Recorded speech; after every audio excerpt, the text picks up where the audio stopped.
मैं doctor Tabassum Parveen, HOD of economics department, SM college, Bhagalpur, Bihar. आज मैं marginal productivity theory of distribution के संबंध में बातें करूंगी।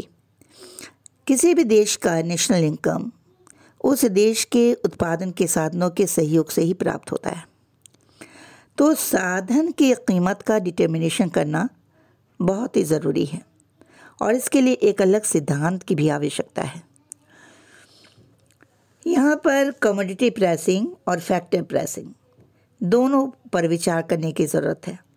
दोनों के बीच भारी अंतर नज़र आता है, a great difference between them. वस्तु की मांग प्रत्यक्ष रूप से उसकी उपयोगिता के आधार पर ही की जाती है और साधन की मांग डिराइव्ड डिमांड है, जो साधन द्वारा उत्पादित वस्तु की मांग पर डिपेंड करेगी। वस्तु की पूर्ति उत्पादन लागत से घटती बढ़ती है, जबकि साधन की पूर्ति अपॉर्चुनिटी कॉस्ट पर डिपेंड करेगी। और साधन की कीमत के डिटर्मिनेशन में सामाजिक तत्वों को ध्यान में रखा जाता है, लेकिन वस्तु की कीमत के डिटर्मिनेशन में सामाजिक तत्व पर ध्यान देने की ज़रूरत नहीं होती है। तो वितरण के सीमांत उत्पादकता के सिद्धांत के अंतर्गत साधनों की मजदूरी का निर्धारण किया जाता है।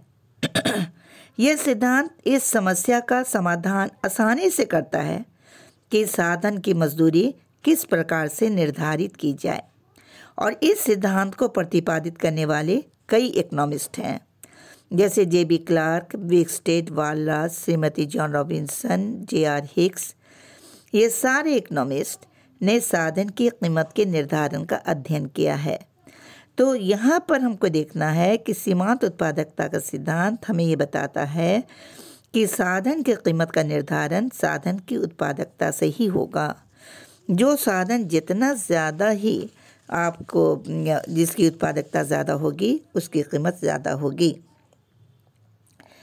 तो उत्पादन के अन्य साधनों को स्थिर रखकर परिवर्तनशील साधन की एक इकाई के प्रयोग से कुल उत्पादन में जो वृद्धि होती है उसे ही हम मार्जिनल प्रोडक्टिविटी कहते हैं। तो मार्जिनल प्रोडक्टिविटी थ्योरी के कई एजम्पशन हैं। इन एजम्पशन में जैसे परफेक्ट कंपटीशन के बारे में सारे लोग जानते हैं कि परफेक्ट कंपटीशन क्या है। परफेक्ट कंपटीशन में असंख्य क्रेता विक्रेता आपस में प्रतियोगिता के आधार पर साधनों का क्रय विक्रय करते हैं, और साथ ही साधन का जो बाज़ार होता है वो भी कम्पिटिटिव होता है और उत्पादन के साधनों में समानता पाई जाती है। और साथ ही साथ परफेक्ट सब्स्टिट्यूट्स भी होते हैं, यानी साधन की विभिन्न इकाइयाँ एक दूसरे से पूर्ण स्थानापन्न भी होती हैं और परिवर्तित साधन की कीमत की जानकारी भी होती है। लाभ को अधिकतम करना इसका उद्देश्य है प्रोड्यूसर का, और लॉ ऑफ डिमिनिशिंग रिटर्न का लागू होना आवश्यक है, यानी लॉ ऑफ डिमिनिशिंग रिटर्न लागू होगा। मार्जिनल प्रोडक्टिविटी का थ्योरी फुल एम्प्लॉयमेंट की धारणा पर ही काम करता है। तो मार्जिनल प्रोडक्टिविटी के बारे में JR हिक्स क्या कहते हैं? तो मार्जिनल प्रोडक्टिविटी जो किसी उत्पादन को संतुलन की दशा में मिलने वाले वास्तविक पुरस्कार का माप है, और वो वृद्धि है जो किसी फर्म की उत्पत्ति में किसी उत्पादन की पूर्ति की एक इकाई के बढ़ने से ही संभव होती है, जबकि फर्म का संगठन उत्पादन के नए स्तर के साथ समायोजित हो गया हो, यानी केवल फर्म के शेष संगठन में जिसमें कीमतों की सामान्य प्रणाली भी शामिल हो कोई परिवर्तन ना हुआ हो। तो मार्जिनल फिजिकल प्रोडक्टिविटी क्या है कि जब उत्पादन के क्षेत्र में अन्य साधनों को स्थिर रखकर किसी एक साधन की एक अतिरिक्त इकाई को बढ़ाया जाता है, तो इस साधन के प्रयोग के परिणाम स्वरूप कुल भौतिक उत्पादन में जो वृद्धि होती है उसे हम कहते हैं मार्जिनल फिजिकल प्रोडक्टिविटी।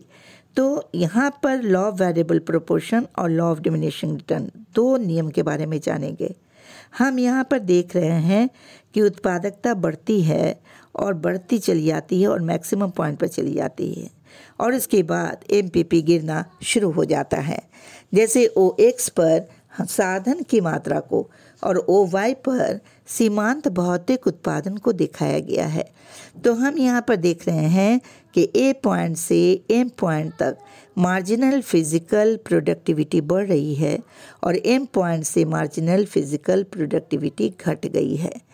तो एमपीपी मार्जिनल फिजिकल प्रोडक्टिविटी है और यानी प्रोड्यूसर सिर्फ एमपीपी पर ही ध्यान नहीं देता, बल्कि इस बात पर भी ध्यान देता है कि उसने जो एडिशनल यूनिट का उपयोग किया है, जो खर्च किया है, उस खर्च से उसकी आमदनी कितनी हो रही है। तो इसे हम कहते हैं एमआरपी। तो एमआरपी का पता इस तरह से लगाया जा सकता है कि एमपीपी इनटू एमआर तो बराबर हो जाएगा एमआरपी। एमआरपी का पता एमपीपी गुना एमआर के माध्यम से ही लगेगा। उसी तरह हम देखते हैं वैल्यू ऑफ मार्जिनल प्रोडक्ट, जिसे हम वीएमपी कहते हैं। वीएमपी बराबर एमपीपी इनटू प्राइस, एआर बराबर एमआर, वीएमपी बराबर एमपीपी इनटू एमआर बराबर एमआरपी। लेकिन परफेक्ट कंपटीशन से इम्परफेक्ट कंपटीशन में वीएमपी और एमआरपी दोनों की स्थिति अलग अलग होती है। यानी इम्परफेक्ट कंपटीशन में वीएमपी से एमआरपी कम होता है। और जब हम एवरेज ग्रॉस रेवेन्यू प्रोडक्टिविटी की बात करते हैं तो हम ये देखते हैं कि इसको पता लगाने के लिए क्या करना पड़ेगा कि हमें टोटल या ग्रॉस रेवेन्यू बाय साधन की कुल इकाइयाँ, यानी यहाँ पर हमें करना पड़ेगा कि साधन की सभी इकाई टीआर को, साधन की कुल इकाइयों को जो टीआर प्राप्त होती है, टीआर से साधन की कुल इकाइयों की मात्रा से भाग देकर ही एजीआरपी का पता लगता है, यानी टोटल रेवेन्यू बाय साधन की कुल इकाई। उसी प्रकार से हमें देखते हैं कि एवरेज नेट रेवेन्यू की प्रोडक्टिविटी की का पता एएनआरपी का पता लगता है हमें साधन विशेष यानी टोटल नेट रेवेन्यू या ANRP average net revenue productivity by साधन विशेष की कुल इकाइयाँ यानी total units of the factors, तो हमें पता लगेगा एएनआरपी का। और इस तरह से हम देख रहे हैं कि एमआरपी को, जो कि एमआरपी आपकी सीमांत उत्पादकता है, मार्जिनल रेवेन्यू प्रोडक्टिविटी है, और एमपीपी आपकी मार्जिनल फिजिकल प्रोडक्टिविटी है। और यहाँ पर आपकी एमआरपी की रेखा इस डायग्राम में एजीआरपी एएनआरपी को मैक्सिमम पॉइंट से काट रही है। तो संतुलन बाजार में, साधन बाजार में फर्म का संतुलन कैसे मिलता है? जिस प्रकार वस्तु के बाजार में फर्म के संतुलन का अध्ययन किया जाता है, उसी प्रकार साधन बाजार में भी फर्म के संतुलन का अध्ययन किया जाता है। उत्पादन बाजार फर्म के संतुलन का अभिप्राय है कि प्रत्येक साधन की कितनी मात्रा का हम उपयोग करते हैं और उसे हम क्या मूल्य देते हैं। तो उत्पादन बाजार में फर्म के संतुलन का अध्ययन हम परफेक्ट कंपटीशन और इम्परफेक्ट कंपटीशन यानी दोनों में करना चाहेंगे। तो यहाँ पर हम देखते हैं परफेक्ट कंपटीशन। तो परफेक्ट कंपटीशन के अंतर्गत कोई भी फर्म साधन की कीमत पर प्रभाव नहीं डाल सकता, क्योंकि यहाँ पर उद्योग के द्वारा फर्म के लिए मजदूर की मजदूरी दी हुई मान ली जाती है। यानी यहाँ पर आपका प्रिवेलिंग वेज जो है, उसी वेज पर आपको श्रम की इकाइयों को क्रय करना है और इस दर पर श्रम की जितनी चाहे हम मात्रा चाहें उसे खरीद सकते हैं। तो मार्जिनल वेज बराबर आपका हो जाएगा यहाँ पर एवरेज वेज, या हम इस तरह से कहें प्रिवेलिंग वेज बराबर मार्जिनल वेज बराबर एवरेज वेज। तो फर्म के साबिक की स्थिति, तो एमआरपी वक्र जो है वो श्रम की सीमांत रेवेन्यू यानी मार्जिनल रेवेन्यू प्रोडक्टिविटी है, जो आपकी VMP value of marginal product के बराबर है। एमआरपी वीएमपी के बराबर है, क्योंकि बाज़ार में परफेक्ट कंपटीशन की शर्त मान ली गई है। तो एम डब्ल्यू बराबर ए डब्ल्यू, मार्जिनल वेज बराबर एवरेज वेज, एक सीधी पड़ी सरल रेखा है जो इस बात को बताती है कि प्रचलित मजदूरी की दर पर फर्म जितनी मात्रा में चाहे श्रम को खरीद सकता है, और फर्म का संतुलन वहाँ पर होगा जहाँ पर एमआरपी कर्व जो है MWAW वक्र को ऊपर से नीचे की ओर काटता है। यानी यहाँ पर मजदूर यानी फर्म, इस बिंदु पर हम देखते हैं कि फर्म संतुलन की स्थिति में है और उसका लाभ भी अधिकतम होगा और फर्म के संतुलन E1 पर फर्म प्रचलित मजदूरी की दर से ON मात्रा में श्रम को क्रय करेगी और E1 बिंदु के बाद MRP वक्र MWAW के नीचे चला जाता है। यानी श्रम की सीमांत उत्पादकता प्रचलित मजदूरी की दर से कम रह जाती है। यानी मार्जिनल प्रोडक्टिविटी कम होगी मजदूर की और मजदूरी ज़्यादा हो गया। तो अगर फर्म के द्वारा श्रम को ON मात्रा से अधिक मात्रा में नहीं लगाएगा, अगर ज़्यादा लगाएगा तो हानि होगी। तो अल्पकाल में फर्म को लाभ की प्राप्ति कैसे होती है? तो इस डायग्राम में हम देख रहे हैं कि MRP बराबर MFC के होगा और सीमांत आय उत्पादकता सीमांत साधन लागत के, यानी E पॉइंट पर MRP बराबर MFC होगी। यानी marginal factor cost MRP marginal revenue productivity बराबर MFC के होगी और इस बिंदु पर सीमांत आय उत्पादकता सीमांत साधन लागत एक दूसरे के बराबर है। इसलिए साधन की कीमत NE या OP होगी और इस कीमत पर ON मात्रा में साधन की मांग की जाएगी। तो फर्म को साधन की इकाइयों के लगने से लाभ होगा या हानि, इस बात पर डिपेंड करेगा कि ANRP AFC की तुलना में क्या है। अगर ANRP AFC की तुलना में ज़्यादा है तो लाभ होगा और अगर मान लीजिए कि ANRP AFC की तुलना में कम है तो यहाँ पर हानि होगी और ANRP आपका एवरेज नेट रेवेन्यू प्रोडक्टिविटी है।